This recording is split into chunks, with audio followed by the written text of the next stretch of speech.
I thought it'd be fun to share the polishes that I got in a recent Zoya order. So Zoya was running a really good discount code last week, and I thought it'd be fun to share what I got, as well as how I update my swatch book with the polishes that are brand new to my collection.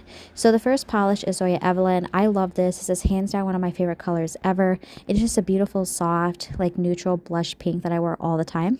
Next up is Zoya Wyatt. This is a really good, like deep emerald green with no shimmer. I actually got this for the first time last year around like March. I love it. It has become one of my all-time favorite green polishes.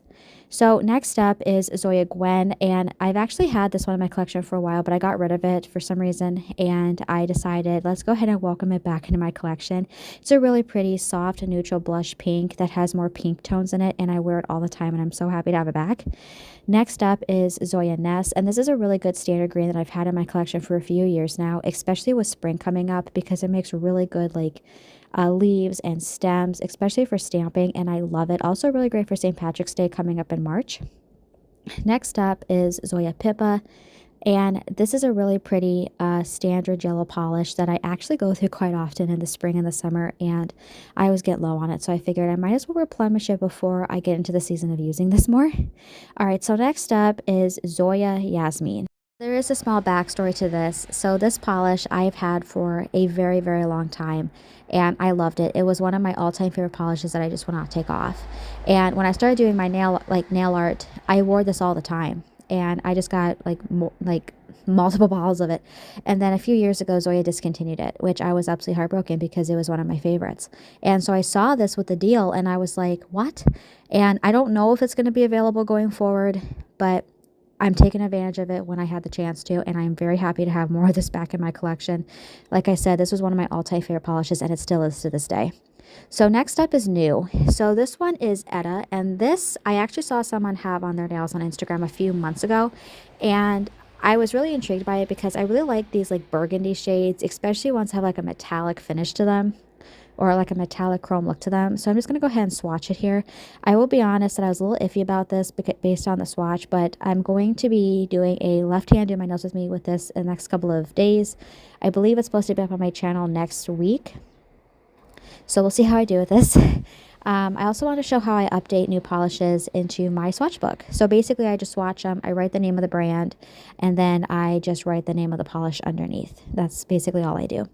So I did that while the first coat of that polish was drying. So next up is for the second coat.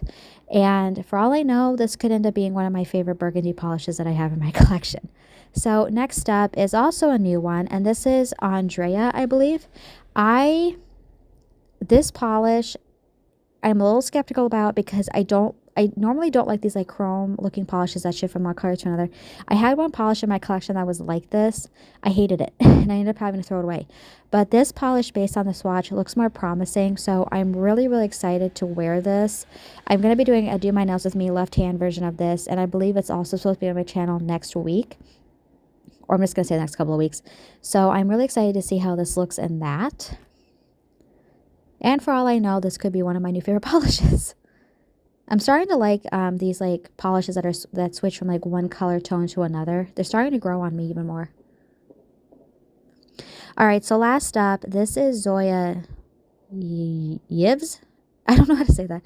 This is a polish that I've never tried before. I don't know what type of polish it is. I think it's like a satin polish. I've never had this this in my collection ever, and I don't necessarily know how you're supposed to top coat this, but I've seen a lot of people wear it on Instagram and it looks beautiful, and I was like, I want to try this out, but again, I don't know how to top coat it. Do I top coat it with shiny and then do a matte finish? I don't really know. So if anyone's tried out a polish like this, like please leave a comment below and tell me how I'm supposed to top coat this, because I have no clue. But I really love a good sapphire blue, especially in the wintertime. One of my favorite colors. It's just so beautiful and so bold. And I'm really excited to wear this. So yeah, this is what the second coat looks like. And yeah, so I'm really excited to be sharing the new polishes on my channel going forward.